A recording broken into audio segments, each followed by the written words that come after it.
Gretchen. She's actually a model with developed model management as well, and her brand is for Varlden, I believe, which means for everyone. We're going to talk to her about it. Gretchen, come on out. Oh, hi. Hello. Hi. Do you want to take this mic and tell everybody about yourself? Sure.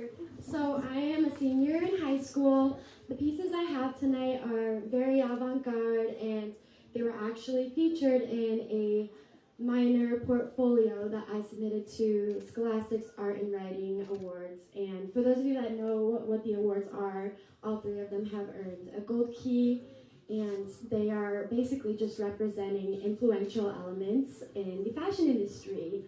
One represents shape, one represents pattern, and one represents architecture. And we'll see if you guys can tell the themes apart just by looking at them. Yay! Fashion and a scavenger hunt. I love that. So tell people a little bit more about how you got involved in fashion. So when I was about 6 years old, I realized, wow, you can really make clothes. So me being a little 6-year-old that I was, my dad is also an architect, so he had a lot of influence in my life growing up with design. And my mom signed me up for a sewing class, and I started doing that. It was at a little place in Lincoln called So Creative, and it was just me and a bunch of little old ladies, getting along. So that's where it all started. And since then, it's really taken off, especially in high school. We have a great program at Westside High School, and because of that program, I will be attending Parsons School of Design next year. So yeah, tell us more about that process and that.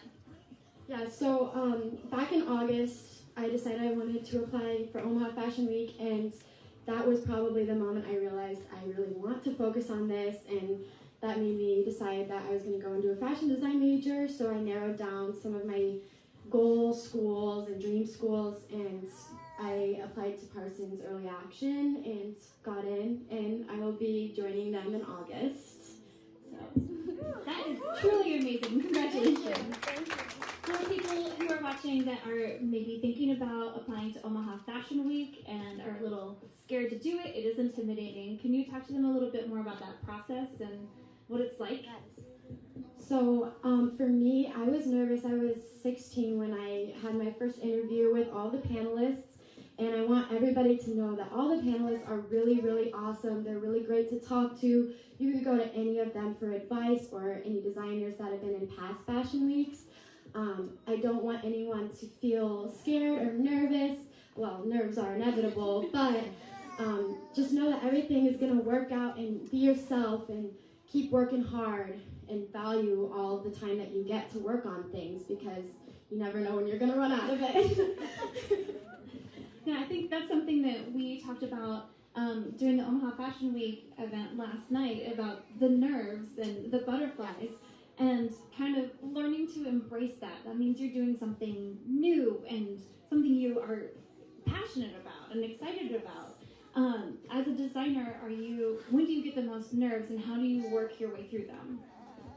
For me, it's probably either right before I send my models off onto the runway, or right before I'm about to leave my house with all my garments. I'm probably finishing up a few stitches or finishing my outfit or something. I made this skirt today, so it was, everything's always just a little last minute. And I almost feel like the collection isn't complete unless you're working on something at least an hour right before. It's got to be last minute, Yeah. It just feels more like romantic and complete if you're like sewing a model into it before they hit the runway, right? Yes. So it's fine. It's fine if you procrastinate. We're here for you. It'll work out. It'll always work out. It'll work out. All right, shall we see